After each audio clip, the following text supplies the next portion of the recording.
your favorite television characters have favorite shows of their own. Welcome to WatchMojo.com, and today we're counting down our picks for the top 10 shows within a show. Anyway, Stu here started telling me about a show, Jerry, that he developed 5 years ago. I have always loved it. For this list, we're looking at fictional shows that exist within the universes of actual television shows. We're taking into consideration both how interesting the fictional show is and how it features into the plot of the real show. You guys gonna do any work today, or? Zip it. MILF Island is on. However, real shows that appear within shows, such as Days of Our Lives as seen on Friends, I'm gonna be on Days of Our Lives. are excluded, as are shows that exist only as sketches. Welcome to Wayne's World. Here's your host, Wayne Campbell. Party! Party! Number 10. Crognard the Barbarian, Teenage Mutant Ninja Turtles. All right, quiet down, everybody. It's time for my new favorite show. The Turtles have a rich history of airing on Saturday mornings, and their 2012 series pays homage to their roots by having the Turtles themselves tuning in to cartoon reruns. Fear my barbarian punch! Roar!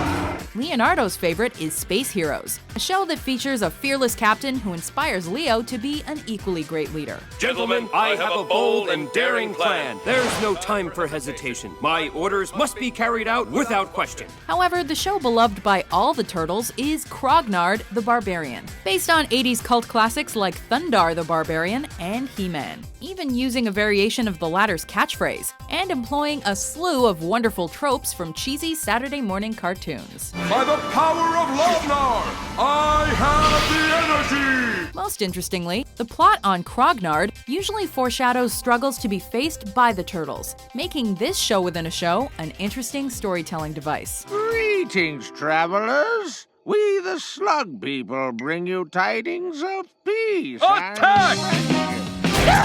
Number 9. Ask Mr. Lizard, Dinosaurs. And now it's time once again for Ask Mr. Lizard. TV got a bit weirder when these walking, talking dinosaurs came along, but that wonderful kind of weird that only the Muppets can produce.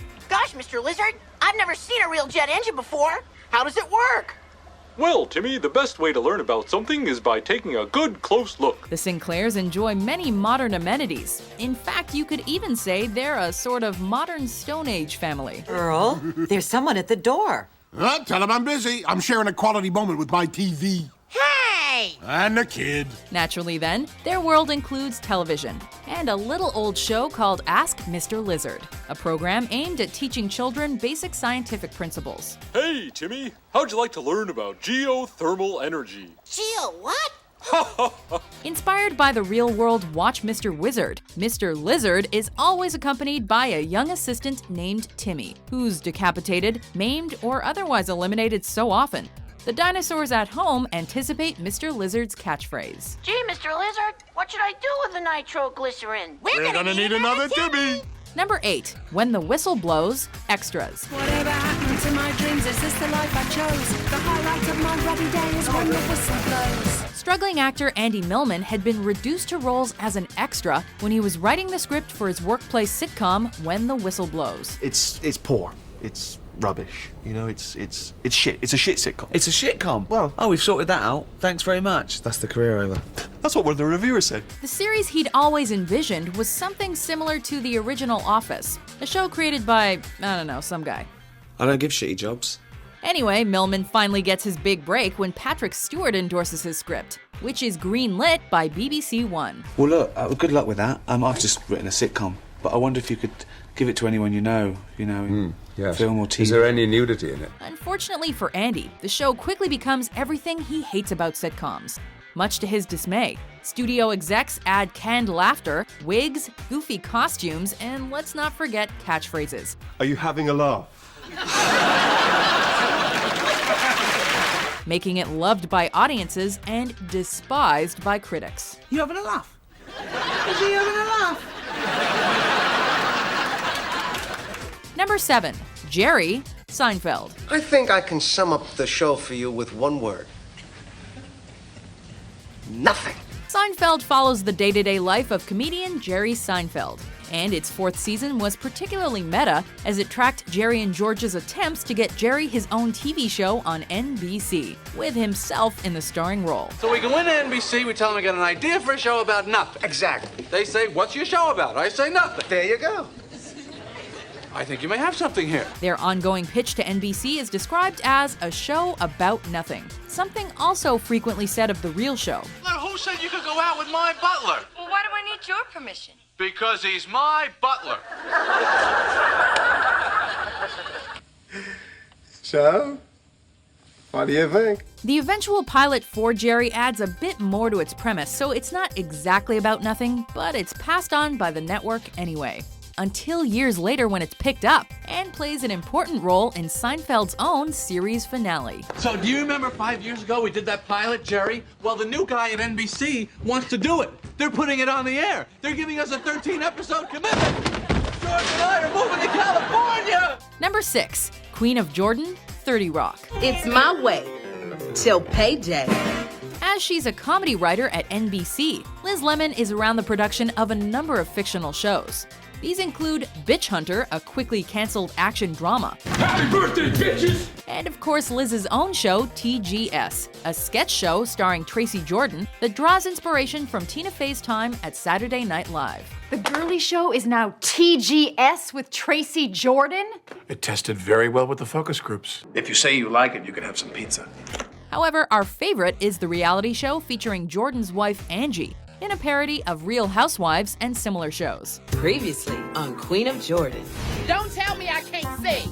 What the have you ever done? Who the are the Beatles? Queen of Jordan accurately lampoons many of the cliches and over-the-top, often staged antics of the genre. And the minds behind 30 Rock satirize the style just as perfectly as you'd expect they would. Since Tracy is off helping people in Africa, I finally have a chance to focus on me. That is why I'm launching my music career. It has been my dream to be a singer ever since I was little. Drunk the other day and rented out a recording space. Number 5, the Johnny Karate Super Awesome Musical Explosion Show, Parks and Recreation. It's the Johnny Karate Super Awesome Musical Explosion Show! Pawnee, Indiana has a lot of interesting programming. Worth noting is Pawnee Today, a talk show hosted by the outrageous but highly influential Joan Calamezzo. After the break, where is Leslie Knope actually born? Pawnee! We will pull out the world map and speculate wildly. But even better than Joan is Andy Dwyer, who works his way up from living in a pit to hosting his own television show. And finally we'll have some fun being nice to someone because that's the Johnny Karate way. The series showcases many of the fictional personas employed by Andy over the years, including Burt Macklin and the titular Johnny Karate. Now it's time to celebrate Andy Dwyer's greatest creation, Johnny Karate. While also featuring many of his friends in new personas, like Ben Wyatt as Professor Smartbrain. Let's learn something. And Jerry as a verbally and physically abused mailman. Ninjas attack! Oh, jeez. Disperse! Number 4, Inspector Spacetime, Community. Take that, Morgan! Good show, Inspector. Oh, wow.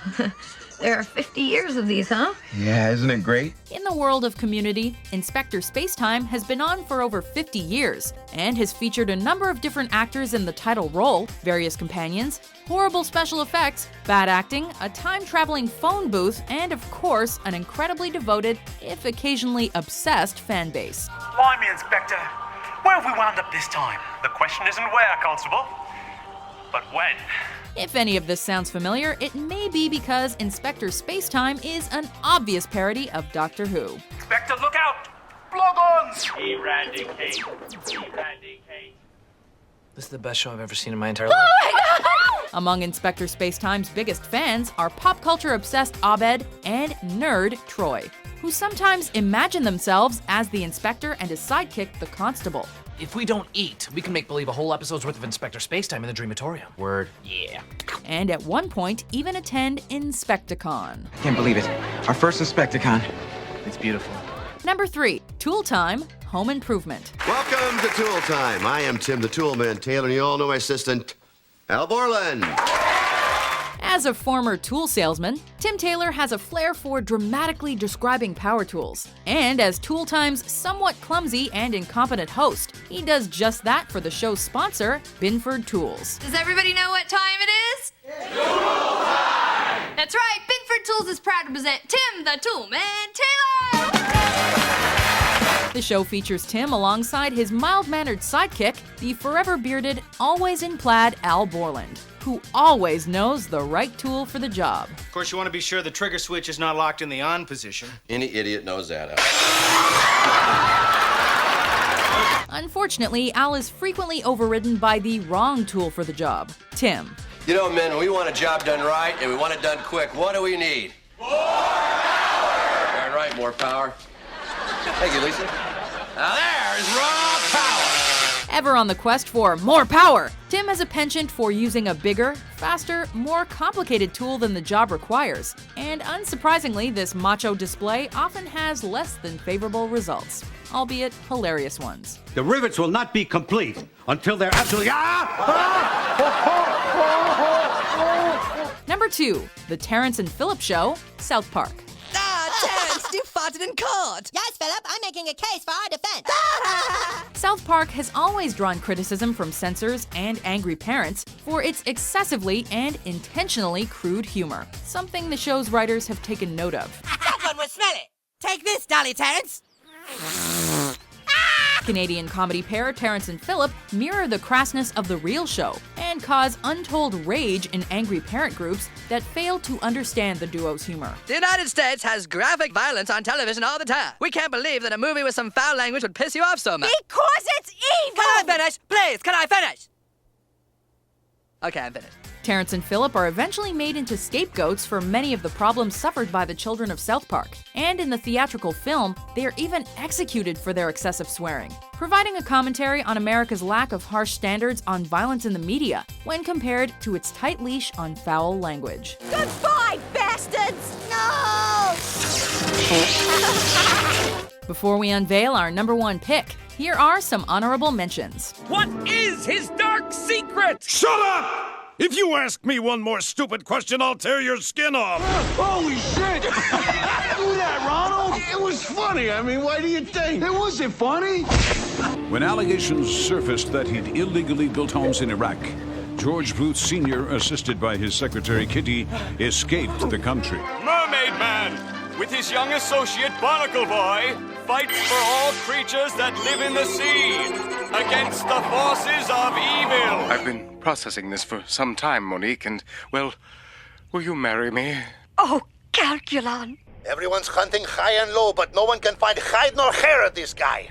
His face is on TV every day for the scratch telecasts, but try to track him down and it's like he does not exist. Number 1, The Krusty the Clown Show, The Simpsons. Live from the corner of Zany Avenue and Martin Luther King Boulevard, it's the Krusty the Clown Show with special guest Buck McCoy. And now, here's Krusty. Bart's hero worship of Krusty stretches back to The Simpsons' first season. And let us tell you, he is one of this clown's most devoted fans. We want Krusty! We want Krusty!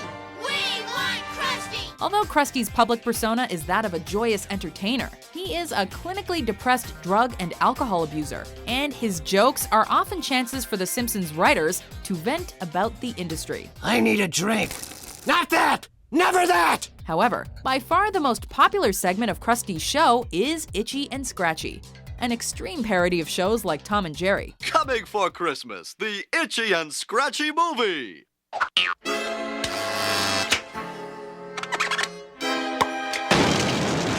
This show within a show within a show is also an attack on censorship, and it's filled with some of the most hilarious cartoon violence of all time.